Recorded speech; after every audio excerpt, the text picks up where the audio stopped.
What if the real reason you're not attracting what you want is because deep down you still don't believe you deserve it? Not love, not peace, not success, nothing.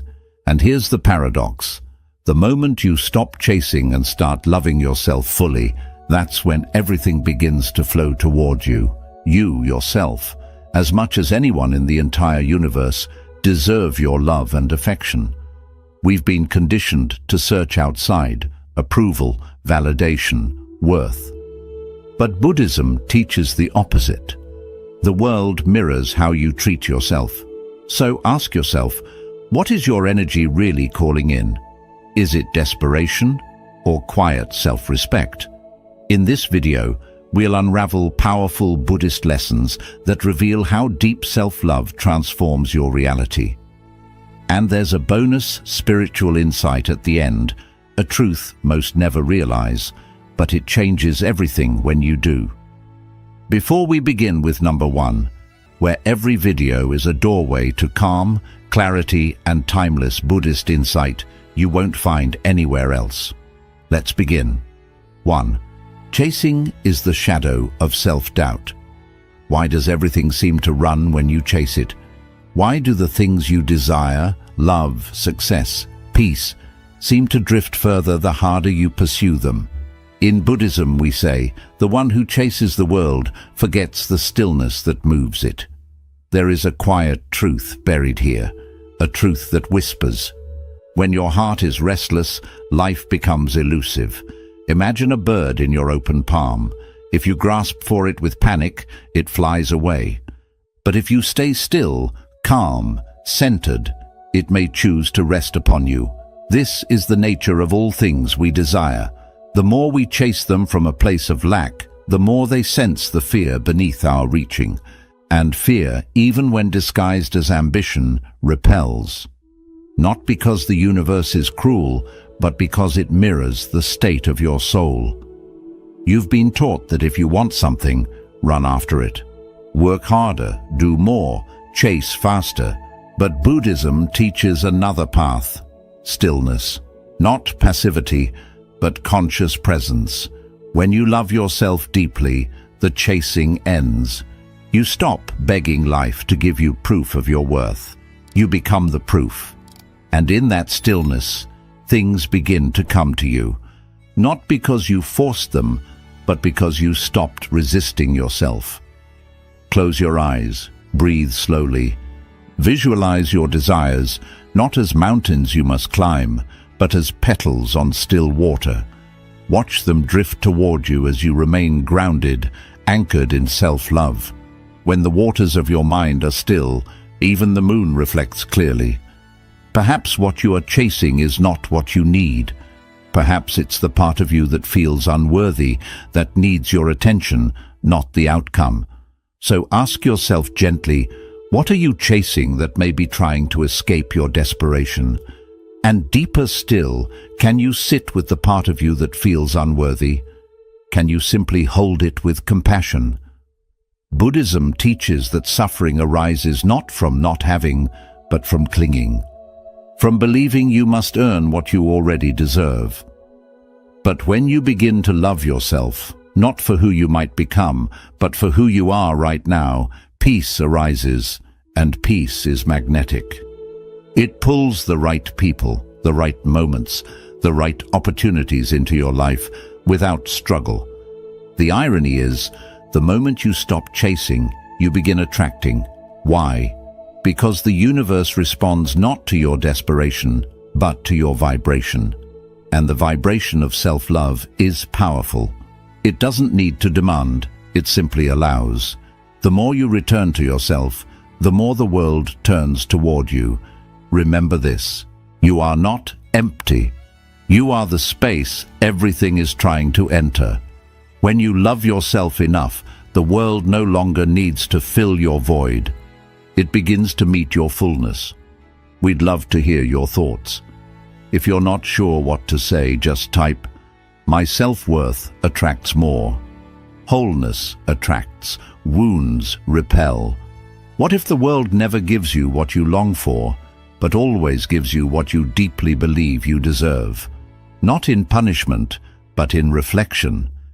In Buddhism, we do not chase outcomes, we study causes. And the truest cause of what you attract is the energy you carry within. There is a quiet law at work. Wholeness attracts, wounds repel. Not because you are broken, but because unhealed energy distorts what you call in. Imagine a bowl with cracks.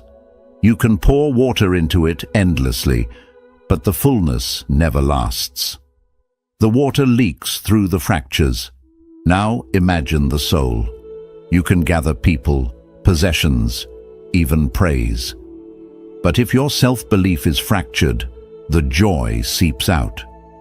You may ask, why do I keep attracting the same kind of hurt, the same emptiness wearing new faces, the same silence after so much effort? The answer is rarely outside. It lives in the echo within. Until you truly see yourself not as wounded, but as worthy, you'll keep calling in people and situations that confirm your doubts. Pause for a moment. Take a deep breath. Visualize your inner being like a broken bowl. Now imagine golden light pouring into its cracks, sealing them, not with shame, but with sacred beauty. In Japanese art, they call this kintsugi, repairing broken pottery with gold. Not to hide the damage, but to honor it. Your pain is not your failure. It is your path. And when you love your cracks, they begin to glow. So ask yourself, are you trying to manifest from pain or peace? Because the universe listens to your energy, not your words. If you believe you are not enough, it will keep mirroring situations that say, yes, you're right. But if you begin, even softly, to hold yourself as enough, your entire reality begins to shift. Not overnight, but steadily, like sunlight melting morning mist. The Buddha said, you yourself, as much as anybody in the entire universe, deserve your love and affection. This is not sentiment, it is strategy. Love becomes your power, not because it changes others, but because it transforms what you allow, what you expect, what you call in. Let your energy whisper peace. Let your presence say, I no longer beg, I welcome. The world does not respond to longing, it responds to wholeness. And you are allowed to begin healing here, now, just as you are.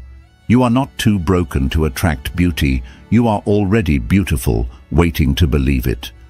The universe does not test your worth, it reflects it. So the moment you begin to love yourself enough, everything begins to change. Stillness creates magnetic power. Why does silence attract more truth than shouting ever will? In the stillness, something ancient awakens.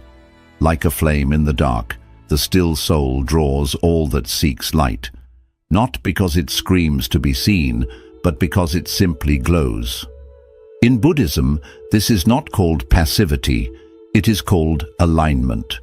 When you are no longer frantic to be heard, no longer desperate to be chosen, your energy becomes pure and life begins to listen. We live in a world that rewards noise. The loudest voices get the attention, the boldest moves seem to win. But deep beneath the surface, the universe responds not to noise, but to vibration, to clarity. Stillness is not the absence of effort, it is the presence of inner order. When your being is aligned, when your thoughts stop racing, when your heart ceases to grasp, you become magnetic. Not because you try, but because you are finally in harmony with the rhythm of things. Close your eyes now. Feel your breath move in and out like ripples on a still lake. There's nothing to fix, no need to prove, just be. And in that being, a power rises. The kind of power that doesn't need to chase because it knows what it brings. The kind of power that doesn't need to explain itself to be felt. Many people ask, why do I feel unheard, unseen, unnoticed, despite all my efforts?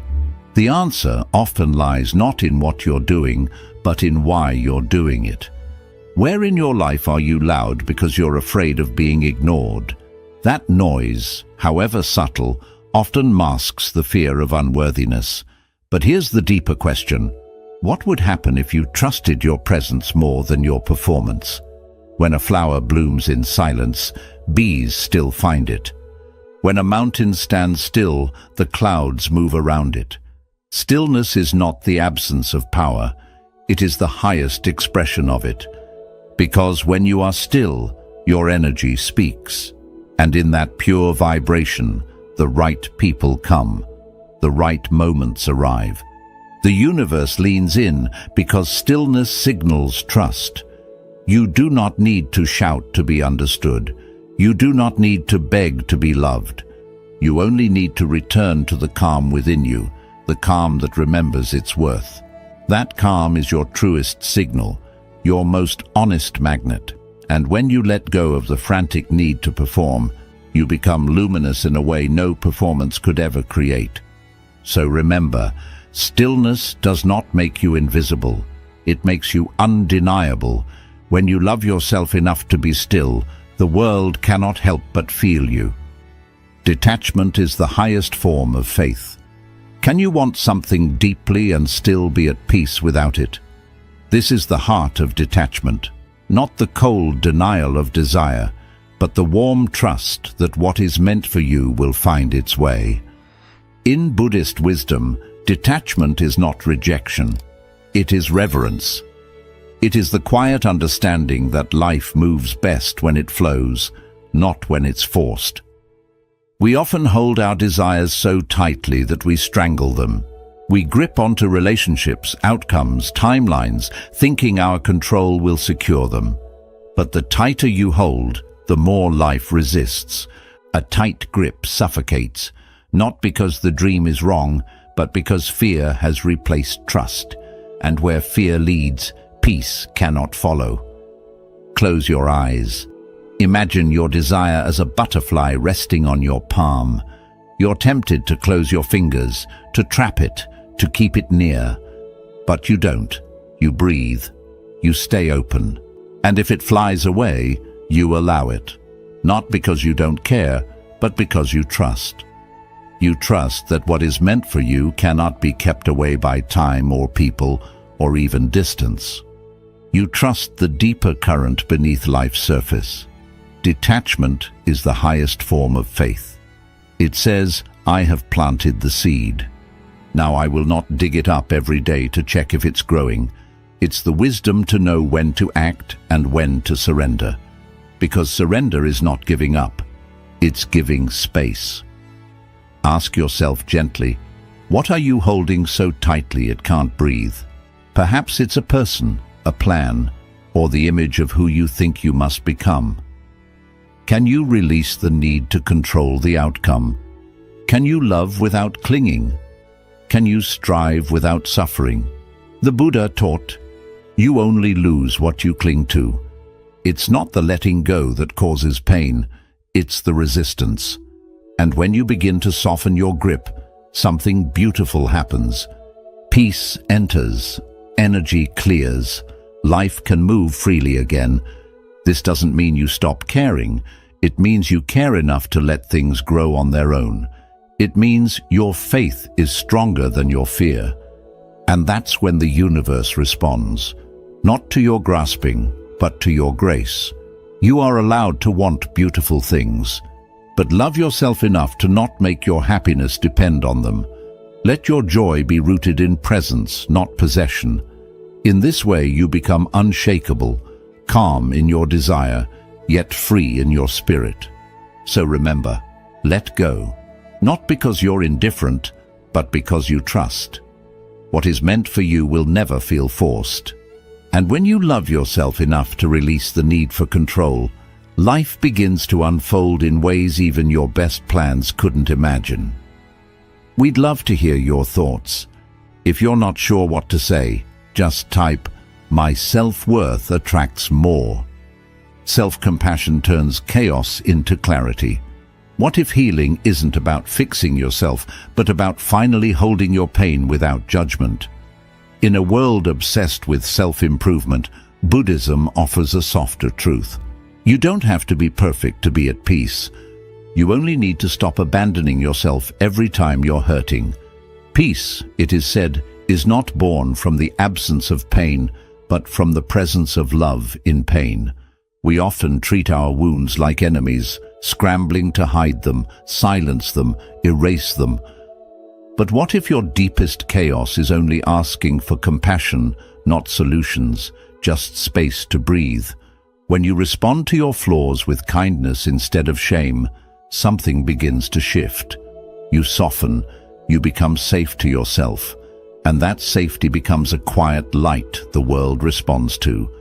Place your hand on your heart for a moment, feel its warmth, repeat inwardly, "Even this deserves my love." Even the regret, even the fear, even the part of you you wish would disappear, all of it held in the embrace of your own presence. This is not weakness, it is spiritual strength. Because self-compassion is not passive, it's how you reclaim power from inner violence. Many carry an invisible war within, a voice that criticizes, shames, and belittles, and we wonder why peace feels so far away. But the Buddha taught, hatred does not cease by hatred, but by love alone. That includes self-hatred. So ask yourself now, with honesty, where are you still bullying your inner child?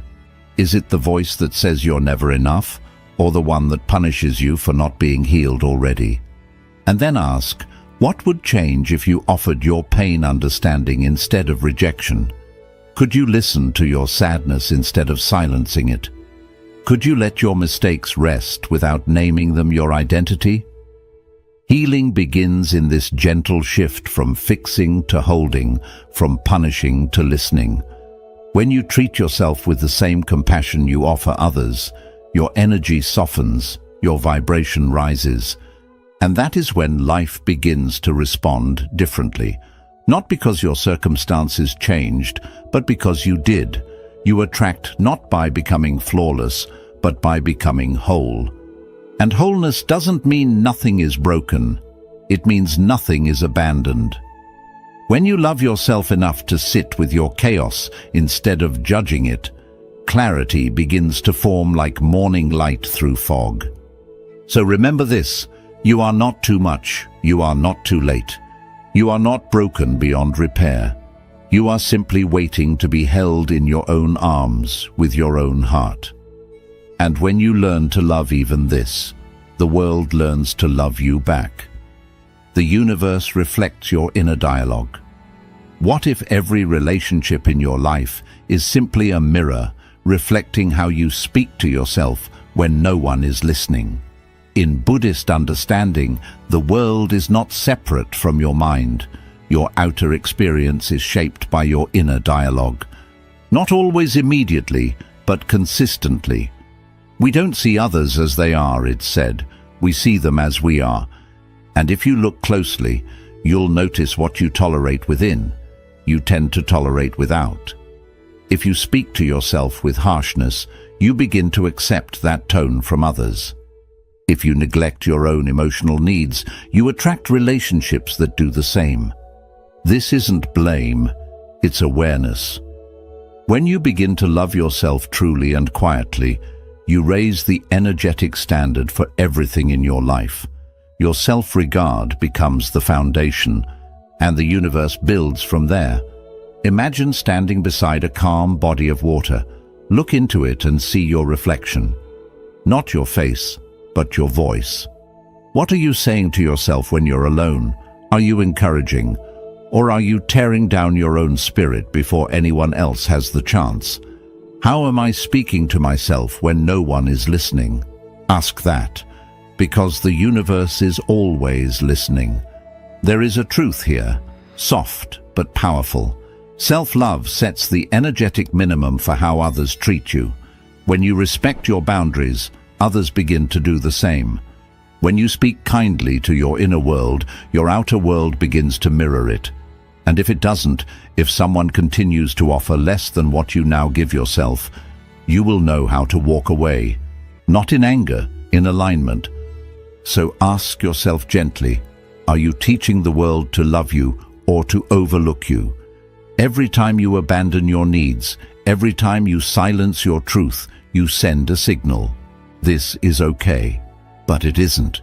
You deserve to be treated with the same care you wish to offer, and it starts with you. And now, another question. If someone treated you the way you treat yourself, would you stay? Sit with that. Let it echo. If the answer brings discomfort, that is your starting point. Not to judge, but to begin a new kind of relationship with your own heart. You don't attract what you want. You attract what you believe you are worthy of. So speak to yourself with love. Act as though you matter, because you do. And when that becomes your inner dialogue, your life begins to rearrange around that truth. Not perfectly, but profoundly. When you love yourself enough to change the way you speak within, the universe listens and begins to speak back in kindness. Peace is the most powerful frequency. Why do the most peaceful people seem to draw everything they need without the chase, without the noise? In Buddhism, it is taught that still water reflects the stars, not because it tries, but because it is calm enough to receive. Peace is not a luxury, it is a powerful frequency, one that signals to life itself. I am ready, not because I control, but because I trust. Inner peace creates space, and in space, things arrive. When your heart is no longer crowded with fear, attachment, or restlessness, there is room for what you truly desire to enter. Not rushed, not forced, but invited. Peace becomes the gate through which all blessings flow, not because you chase them, but because you are aligned with their arrival. Take a breath. Imagine yourself sitting in a quiet forest, the air still, the wind gentle. You are not striving. You are not proving. You are simply being. What comes to you in this silence? Perhaps an idea, perhaps a memory, or maybe a deep knowing that you are already enough. In that awareness, you become a magnet, not for everything, but for what truly belongs. Yet many avoid this peace. Not because they don't want it, but because it reveals too much. Noise becomes a shield. We fill our lives with distractions, urgency, and chaos, not always to achieve, but to avoid. Are you filling your life with noise to avoid your own stillness? Stillness, after all, reflects everything. And sometimes what we see in that reflection is uncomfortable. But only when we see it can we soften it. The most peaceful people are not untouched by pain. They are simply no longer ruled by it. Their strength comes from within, from having sat in silence with their fears and having made peace with them. That presence, that calm, it draws others. It draws opportunity.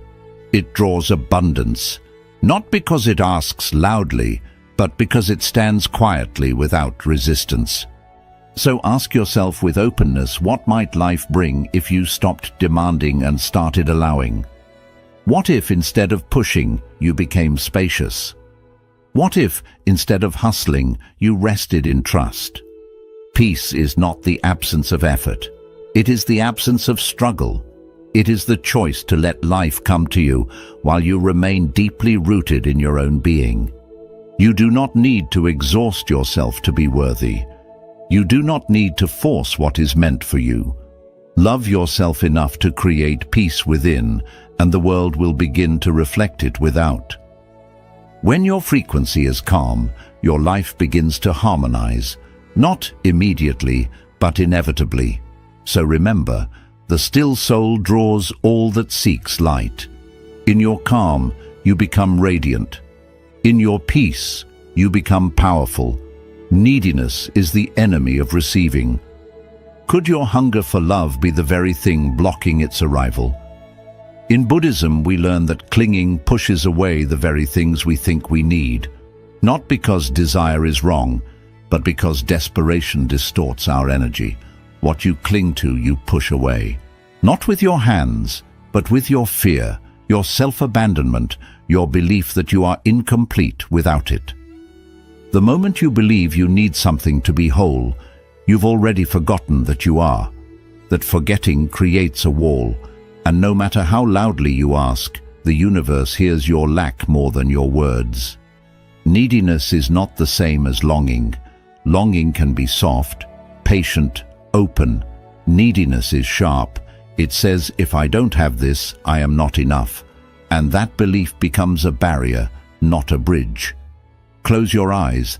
Imagine a thick rope you've been gripping tightly. Perhaps a person, a goal, a version of yourself. Your hands are tired. Your heart is heavy. Now imagine letting go, not out of defeat, but out of trust. Feel the relief in your hands. Feel the space opening in your chest. That's what surrender feels like. Not giving up, but finally letting life breathe.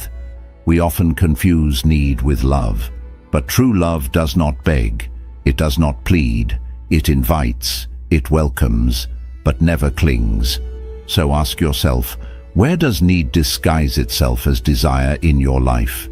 Is it in the way you chase validation, the way you fear being alone, the way you shape yourself to be chosen? Ask deeper.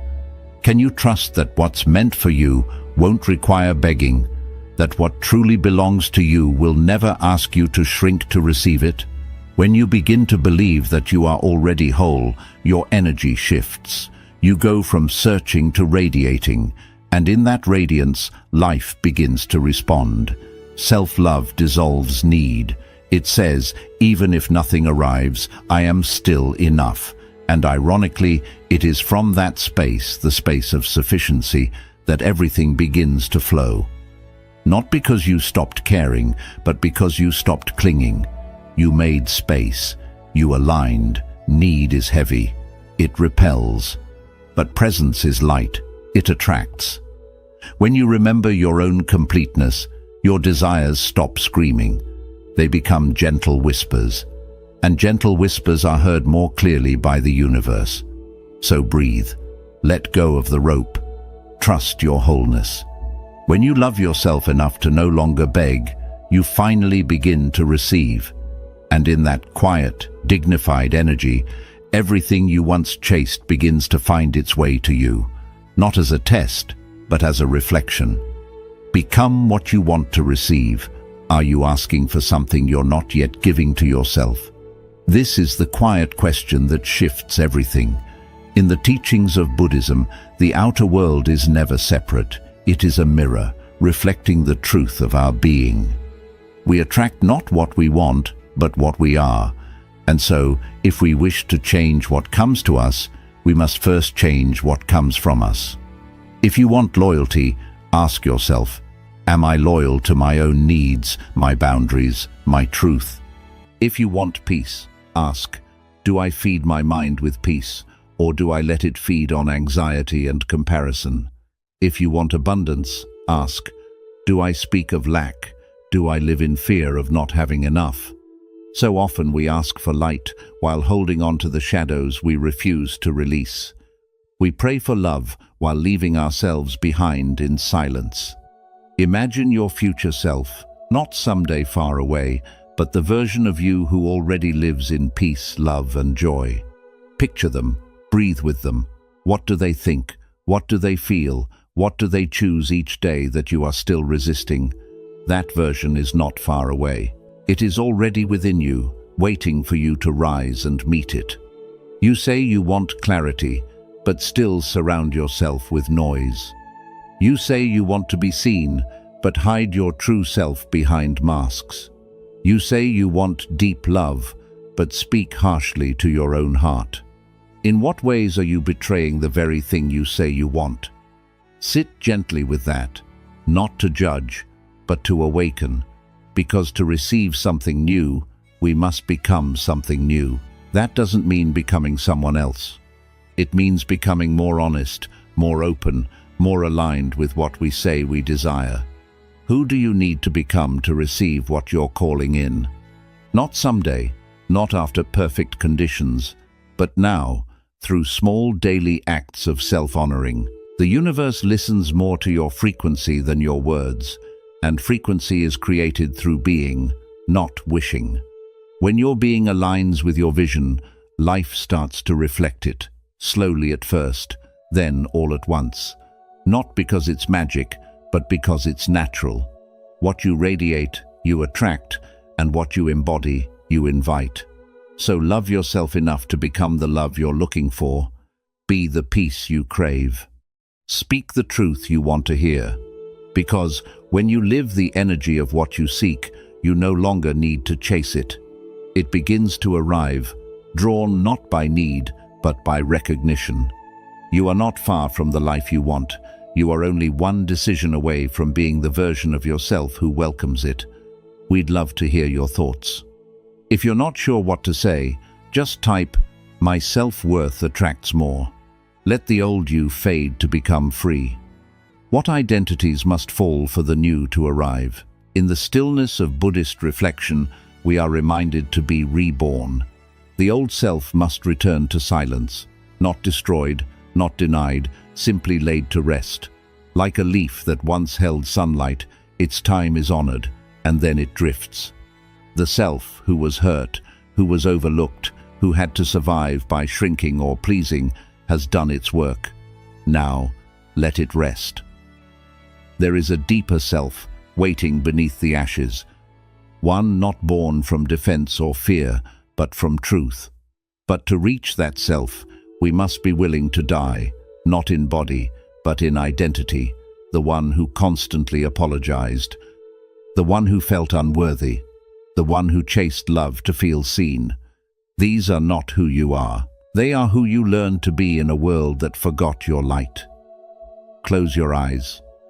Imagine yourself shedding an old skin. Feel it fall away, not with struggle, but with grace. And now, picture your bare feet stepping into a new morning.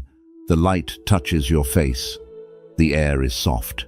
You feel no urgency, only a quiet remembering. You were never the pain. You were never the label. You were never the story. You are what remains when the story ends. So, ask yourself with tenderness, what stories about yourself are you still holding on to? Are you still defining yourself by who left you, by what you failed, by how long it took you to heal? Those stories may have been true once, but you are allowed to outgrow them. The past is not a prison unless you carry the key in your own pocket. And then ask, who are you without the pain? Not empty, but vast. Not unfinished, but unfolding. This is where your power returns, not by holding on to who you were, but by meeting who you're becoming. You don't need to abandon your past. You only need to stop living through it. In Buddhism, death is never an end. It is a return, a cycle, a transformation. And this inner death, the letting go of false identities, is the most sacred kind, because through it, you begin to live from your essence, not your fear, from your presence, not your pattern. So let the old you die. Let the version of you that had to fight for love rest. Let the one who kept proving their worth be still. You are not here to survive your past. You are here to embody your freedom. And when you love yourself enough to release what you no longer are, you become a vessel for what you've always been, whole, unshaken, free. True power is quiet confidence. There is a kind of power that does not shout. It does not demand attention. It simply is. In the way the bamboo stands, quiet, flexible, unshaken, you can feel its strength. Not from its volume, but from its depth. This is the way of true power. Silent, steady, rooted. In a world addicted to noise, self-love becomes an act of rebellion when it is silent, when it no longer needs to prove anything because it already knows its worth. You don't need to announce your value when you're grounded in it. You don't need to chase love when you are love. Quiet confidence is the frequency of those who have returned to themselves. It's the presence of someone who has nothing to prove and everything to offer. And this presence, it speaks louder than words ever could. So many people spend their lives performing worth, trying to earn it, trying to convince others to see it. But when you love yourself deeply, you stop performing and start embodying. You don't move through life looking for applause. You become the silence that commands the room. Not with ego, but with essence. Close your eyes. Visualize yourself as a tree, tall, grounded, alive. Feel the wind brush against you. It bends you, but it does not break you. That is what inner strength feels like. Not rigidity, but rootedness. Not dominance, but dignity. Your presence becomes your proof. Your stillness becomes your magnetism. So I ask you now, where in your life are you still performing your worth? In your relationships, in your work, on social media? And what would happen if you stopped? If you simply allowed yourself to be enough as you are in this breath, without the performance? And here's the deeper question. Can you let your energy speak louder than your words? Can you trust that how you carry yourself matters more than what you say? Because people may forget your voice, but they will never forget how they felt in your presence. Buddhist wisdom reminds us the strongest people are often the quietest, not because they are weak, but because they are complete. Their self-respect whispers where ego once screamed. Their compassion replaces control. Their silence becomes sacred. So breathe into your stillness. Stand in your quiet confidence. Let the world feel your worth without you ever needing to explain it. And remember this: releasing desperation creates space for blessings to enter. Become what you wish to receive. Your energy should align with your desires. If you want love, be love. If you seek abundance, live with that energy. You don't attract what you want. You attract what you already are inside. Let go of your old self to find true freedom. Your past roles, pain, and stories need to be released for real change to happen. The version of you that helped you survive isn't the one that leads your spiritual awakening. Freedom comes through letting go, not adding more. True strength is quiet. Real confidence doesn't shout. When you know your worth, you stop needing approval from outside. Silent confidence grows from inner balance, not from outer display. Love yourself the way the universe loves you. You are already enough, even with your imperfections. Self-love isn't something you need to earn. It's something you remember.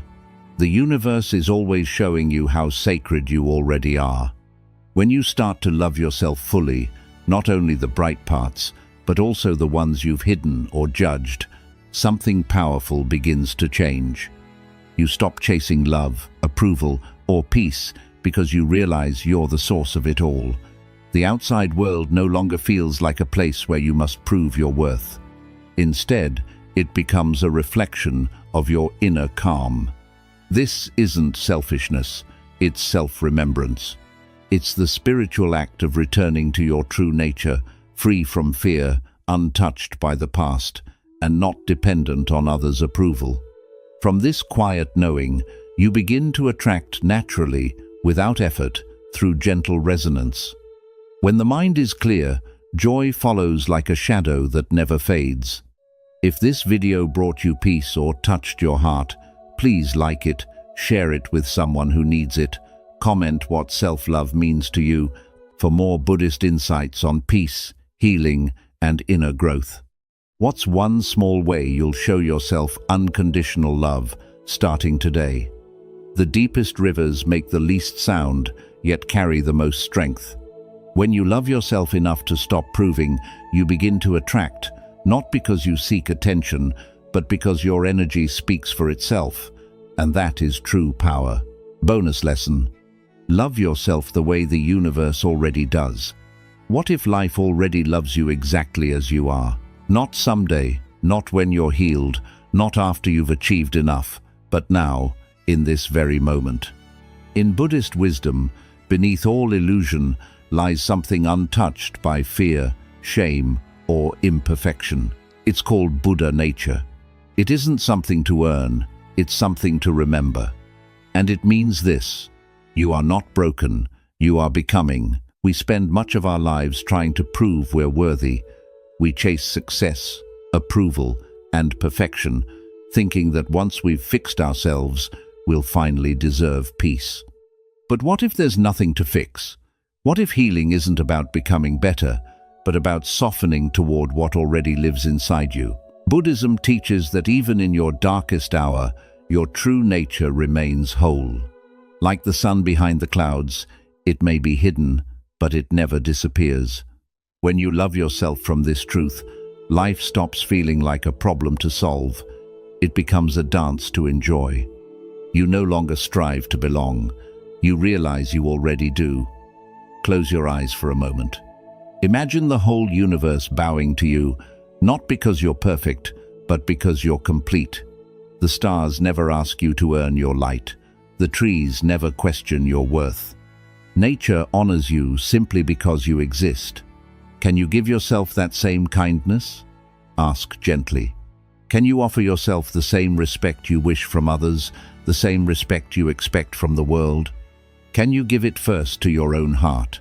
When you look in the mirror, can you see not your flaws, but the light still shining through? Can you stop waiting for permission to love who you already are and go even deeper? What if you truly believed nothing was missing within you? How would you act, speak, and live each day from quiet wholeness instead of lack?